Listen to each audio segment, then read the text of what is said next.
tagal na nating hindi nagkita simula na nag-asawa ka. Noon yon. May asawa ka na ngayon. Hindi ko matatanggap na ang babae sa bahay lang.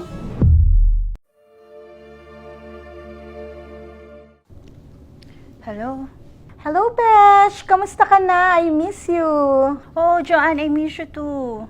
Ay naku, Besh! Ano ba yan? Ang tagal na nating hindi nagkita simula na nag-asawa ka. Oo nga ganito palang buhay ng housewife. Bahay, linis, luto, grocery, mister. Oh, ba't ka nga pala napatawag? Eto nga, Besh, kaya ako napatawag kasi pinapatawagan ka ni boss. Alam mo na, di ba, baka gusto mo nang bumalik at I think nami-miss na ni boss ang best realtor. Naku, hindi naman, be. Pero, be, try kong kausapin si Albert kung papayag siya. Alam mo naman yon, medyo traditional. Sa kanya ang babae, pambahay lang.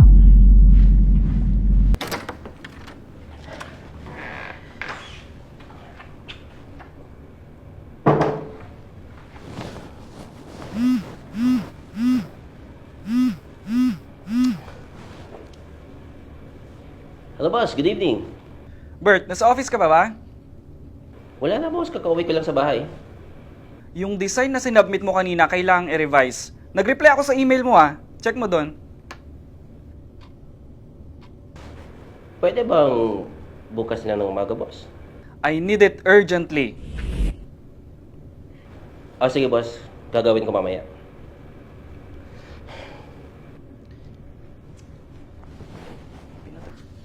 Hi, babe. Gusto araw mo? Alam babe, yung amo ko may pinapagawa na naman.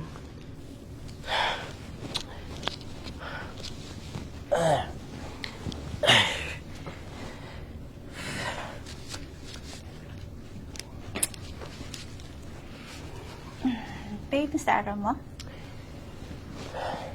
Eto, okay lang. May pinapatapos si boss Anong oras nakakadating mo lang? Babe, pwede ba? Mamaya na. Pakiyan na lang muna. Tigpit ang sapatos ko. Okay. Yung ano nga pala, may tulo yung lababo natin. Saan mo nalagay yung tools mo? Try kang gawin bukas.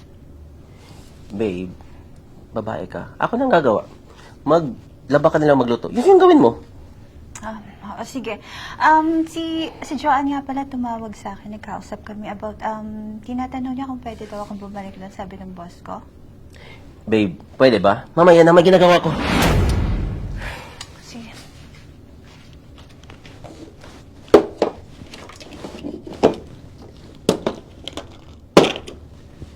Babe, saan susi ko? Saan mo ba nilagay? Itatanong ba kung alam ko? Chinek mo ba sa coat mo? Eto Oh, may butas Babe, pakitahin naman ito. Babe, hindi ako marunong manihi. Ha? Kababae mong tao, di mo alam yan? Dapat aralin mo. Nasa bahay ka lang Ano bang ginagawa mo? Sige na nga, makalis na nga.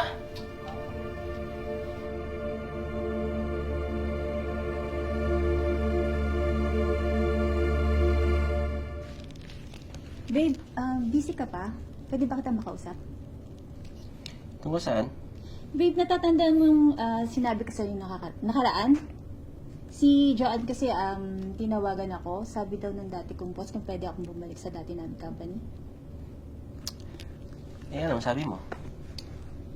Sabi ko, tatanungin muna kita. Okay. Sabihin mo na ayaw mo.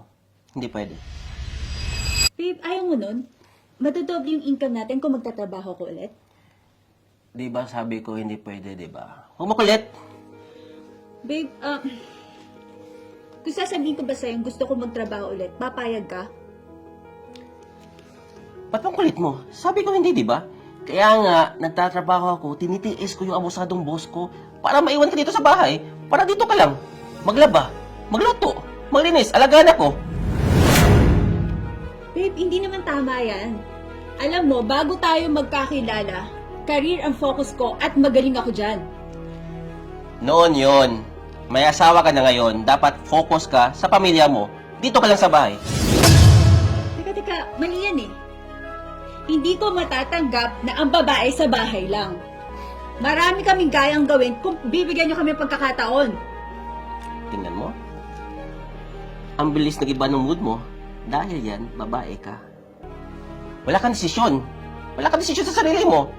Kaya dyan, hindi ka pwedeng magtrabaho. Bigyan mo ako ng chance. Hayaan mo ako magtrabaho para makita mo. Tama na yan. Oh, Tol, musta? Tol! Napadalaw ka. Okay lang, Tol. Kaso, nag-away naman kami ni Mrs. eh. Bakit, pre? Trabaho, no? Hindi nga eh. Gusto niya magtrabaho. O ano, masama doon? Mga Tol, alam niyo naman yung tatay ko, pinalaki kami na yung babae, nasa bahay lang. Tol, kilala mo nanay ko. At maagang nawala ang tatay ko. Eh ano naman? Tol, ang nanay ko, nagkakarpintero, naglalako. Siya pa nag-alaga sa amin. Tapos naging kapitan pa ng barangay natin.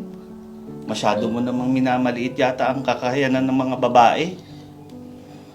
Kailangan, pare, magtiwala ka rin.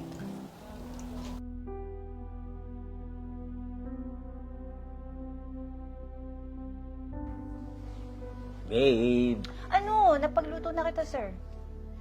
sira. Sorry na. Ba't ka nagsasorry? Babae lang ako, di ba?